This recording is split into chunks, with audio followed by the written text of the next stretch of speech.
दोस्तों, कहा जाता है कि एक गरीब मियाँ बीवी के यहाँ चांद से बेटे ने जन्म लिया। मियाँ बीवी दोनों खुशी से निहाल थे कि अल्लाह ने बेटे जैसी नेमत से नवाजा जो बड़ा होकर उनका सहारा बनेगा। अपनी बसात और ताकत से बढ़कर दोनों मियाँ बीवी की ख्वाहिश थी कि वो अपने बच्चे को खुशियाँ दें। मियाँ बीवी दोनों दिन रात मेहनत करते ताकि बच्चे की परवरिश अच्छे तरीके से कर सकें।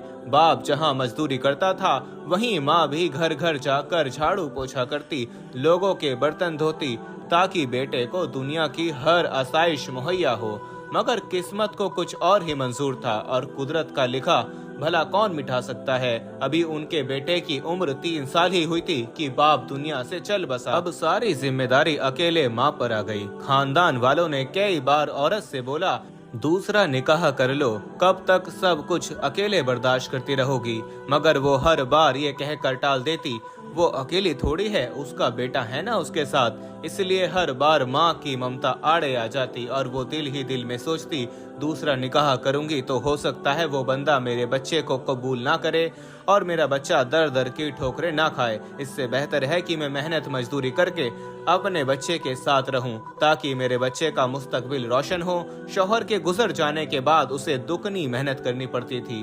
पहले जहां वो 2 घरों में जाकर काम करती थी, अब 4 घरों में काम जाकर करती। जिंदगी आगे बढ़ती गई और उसका बच्चा 5 साल की उम्र को पहुंच गया। मगर बदकिस्मती ने उसका साथ न छोड़ा और उसका बच्चा जब एक दिन मोहल्ले के बच्चों के साथ खेल रहा था, तब एक बच्चे ने पत्थर से उसकी आंख फोड़ दी, जिसकी वजह से बच्चा हमेशा के लिए अपनी आंख खो बैठा। माँ का कलेजा इस दर्द से फट गया।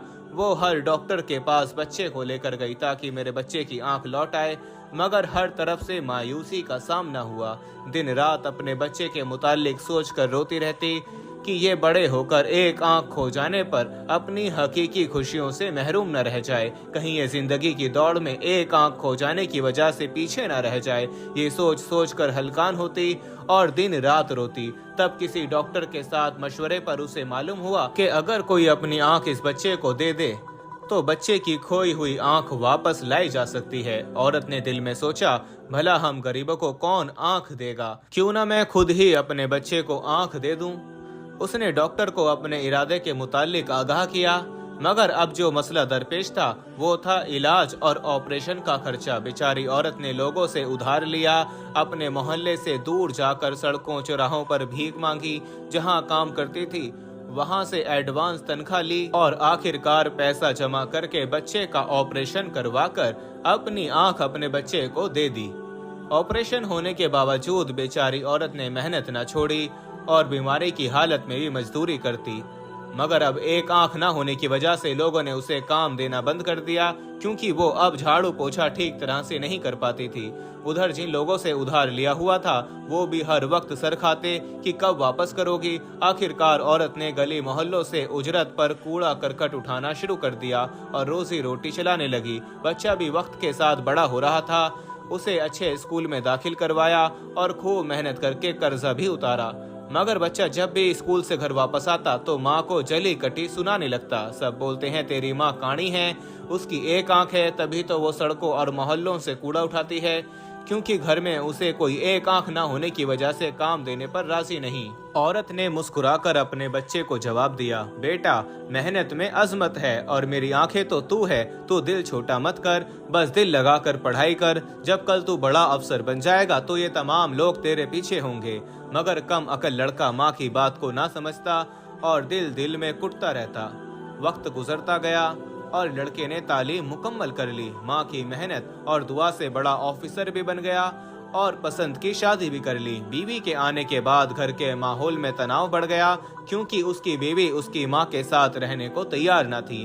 बीवी के कहने पर शहर में आलीशान घर लिया और बीवी के साथ उधर शिफ्ट हो गया। माँ को यह बोलकर पुराने घर में छोड़ दिया कि सारी उम्र तेरी वजह से मुझे शर्मिंदगी का सामना करना पड़ा है। माँ, अब मैं नहीं चाहता कि तेरी वजह से मेरी बीवी बच्चों को शर्मिंदगी उठानी पड़े। फिक्र न कर, हर महीने तुझे तेरी जरूरत का खर्चा भेजता रहूंगा। महीने में 1 दफा तुझसे मिलने भी आया करूंगा, पर तुझे साथ नहीं ले जा सकता। माँ, तुझे मेरी मजबूरी समझना होगी। माँ ने अपने आंसू अपनी आंखों में छुपाए और मुस्कुरा कर बोली, पागल, दिल छोटा ना कर, तेरी माँ हूँ, सब मजबूरियाँ समझती हूँ। खुदा तुझे खुश और आबाद रखे। जा, मेरी दुआएं तेरे साथ है। पहले कुछ अरसा बेटा कभी कभार माँ को मिलने आता और खर्चा भी देता रहा, मगर फिर वक्त गुजरने के साथ साथ वो अपनी बीवी बच्चों में ऐसा मगन हो गया कि माँ को भूल गया। बेचारी औरत अब अक्सर बीमार रहती और अपनी एक आंख की रोशनी भी काफी हद तक खो चुकी थी। घर में फाकों की नौबत आ गई। कभी कभार मोहल्ले वाले तरस खाकर कुछ ना कुछ दे जाते थे। बेटे की बेवफाई और गर्दिशे अयाम ने उसे लागर कर दिया और उसकी बीमारी दिन ब दिन बढ़ती गई। जब औरत को मालूम हुआ कि अब आखिरी वक्त करीब है, तो तब उसने अपने बेटे को एक खत लिखा। मेरे दिल के टुकड़े, मेरे लखते जिगर, हो सकता है कि जब तुझे ये खत मिले तो तेरी माँ इस दुनिया में ना हो, मगर मेरे लाल, मेरी दुआएं हमेशा तेरे साथ रहेंगी। बड़ी ख्वाहिश थी कि आखिरी वक्त में तुझे देखती, पर शायद तेरी मशरूफियाँ इस कदर बढ़ गई थीं कि एक जमाने से तेरा आना मुमकिन ना हुआ। पर मैं इस बात पर खुश हूँ कि मैं तेरे साथ इस जहां में रहूं न रहूं, पर मेरी दी हुई आंख तेरे साथ हमेशा रहेगी। जब बचपन में एक हादसे की वजह से तूने अपनी आंख खो दी थी और मैंने तुझे अपनी आंख दी थी, वो आंख तेरी रहनुमाई करेगी। तू मेरी आंख से दुनिया को देखेगा, परखेगा और समझेगा। मेरे बच्चे, दुनिया बहुत जालिम है। ये हमसे हमारे अपने छीन कर हमें मौत से पहले मार देती है। मैं भी तब मर गई थी जब तूने मुझसे मुंह मोड़ लिया था। दुआ है तेरी औलाद तुझसे कभी ना मुंह मोड़े मेरे बच्चे, और तू मौत से पहले मौत की तलखी से ना गुजरे। आमीन। ये खत पढ़ते हुए बदबख्त बेटे की आंखों से आंसू जारे थे, मगर अब बहुत देर हो चुकी थी क्योंकि उसकी माँ दुनिया से जा चुकी थी। दोस्तों, एक शख्स ने आप सल्लल्लाहु अलैहि वसल्लम की खिदमत में हाजिर होकर कहा कि मैंने अपनी माँ को कंधे पर बैठाकर तवील सफर करने के बाद हज कराया है, और वो भी इतनी शदीद गर्मी में कि अगर किसी पत्थर के ऊपर गोश्त का टुकड़ा रख दिया जाता तो वो जल भुन जाता। तो क्या मैंने अपनी माँ का हक अदा कर दिया? तो रसूल पाक सल्लल्लाहु अलैहि वसल्लम ने इरशाद फरमाया कि तूने माँ की एक मुस्कुराहट का बदला भी न दिया। एक और जगह पर फरमाया कि तू एक रात का हक अदा नहीं कर सका, जब वो तेरे पेशाब के बिस्तर पर लेट जाती थी और तुझे सूखे बिस्तर पर लेटा देती थी। तो दोस्तों, इससे माँ की अजमत और उसकी मोहब्बत का अंदाजा लगाया जा सकता है। माँ कितनी तकलीफों में होती है। बच्चे को पेट में उठाना, फिर दूध पिलाना, ये तमाम मुद्दत मिलाकर 30 माह बनती है। वो माँ जिसने अपने जिस्म से तेरे जिस्म की तामीर की और अपने खून का एक एक कतरा सींच सींच कर तेरे जिस्म की तकमील की, अपनी तमाम तवानाइयां तेरे नाम की, अपनी राहतें तुझ पर निसार की, अपना आराम तुझ पर कुर्बान किया, अपनी नींदें तुझ पर हराम की, अपना प्यार, अपनी शफकत, अपनी मोहब्बत और उल्फत। और तुझे क्या मालूम कि एक वक्त ऐसा था कि तू चल ना सकता था, वो तेरे पाँव बन गई। तू पकड़ ना सकता था, वो तेरे हाथ बन गई। तू देख ना सकता था, वो तेरी आंखें बन गई। तू सुन ना सकता था, वो तेरे कान बन गई। तू बोल नहीं सकता था, वो तेरी जुबान बन गई। तू समझ नहीं सकता था, वो तेरा शऊर बन गई। तेरी एक सिसकी पर वो मचल जाया करती थी और तेरे एक आंसू पर तड़प जाया करती थी। तेरी आहें उसे घायल करती थीं और तेरी तकलीफ उसे रुलाया करती थी। और तुझे क्या मालूम, तू आराम से सो जाया करता था, वो जागा करती थी। कहीं मेरा जिगर जाग न जाए और उसकी नींद खराब न हो, इसलिए तू पुरसुकून होता था, वो बेसकून होती थी।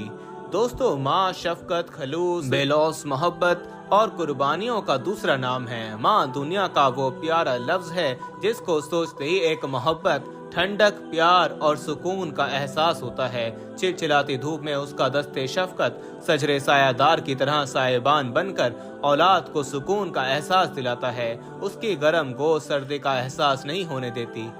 खुद बेशक कांटों पर चलती रहे, मगर औलाद को हमेशा फूलों के बिस्तर पर सुलाती है और दुनिया जहां के दुखों को अपने आंचल में समेटे लबों पर मुस्कुराहट सजाए रवा दवा रहती है। इसलिए अल्लाह ताला ने किसी रिश्ते की मोहब्बत को अपनी मोहब्बत से ताबीर नहीं किया सिवाय माँ के।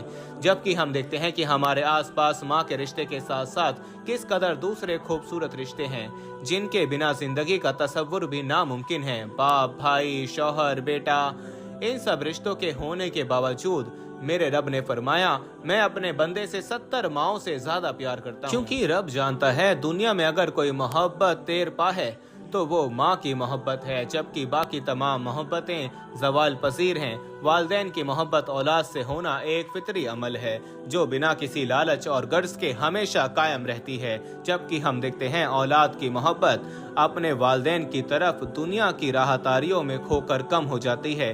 या कभी कभार तो बिल्कुल गुम हो जाती है। खास तौर पर जब बच्चों की शादियां हो जाएं, तब औलाद अपनी बीवी बच्चों में इस कदर मस्त हो जाते हैं कि वालिदैन की कुर्बानियों और मोहब्बतों को एकदम भूल जाते हैं। दोस्तों, इस कहानी की वसाखत से हमारी ये दुआ है कि औलाद माँ बाप की कदर उनकी जिंदगी में करे, ना कि उनके जाने के बाद, क्योंकि माँ एक दुआ है जो हर वक्त रब्बे रहीम के आगे दामन फैलाए रखती है और कदम कदम पर उनकी हिफाजत करती है। खुदा ने उसकी अजीम तर होने की पहचान इस तरह कराई कि उस अजीम हस्ती के कदमों तले जन्नत रख दी। अब जिसका जी चाहे वो जन्नत हासिल कर ले। दोस्तों, अल्लाह ताला से दुआ है कि जिनके माँ बाप जिंदा हैं, अल्लाह ताला उन्हें सेहत और तंदुरुस्ती वाली लंबी जिंदगी अता फरमाए, और जिनके माँ बाप इस दुनिया से जा चुके हैं, अल्लाह से दुआ है कि अल्लाह ताला उन्हें जन्नतुल फिरदौस में आला मकाम अता फरमाए। आमीन सुम्मा आमीन। दोस्तों, कमेंट बॉक्स में आमीन लिखकर आप भी अपने वालिदैन से मोहब्बत का इजहार जरूर करें। मुझे अगली वीडियो तक इजाजत दें। फी अमानिल्लाह।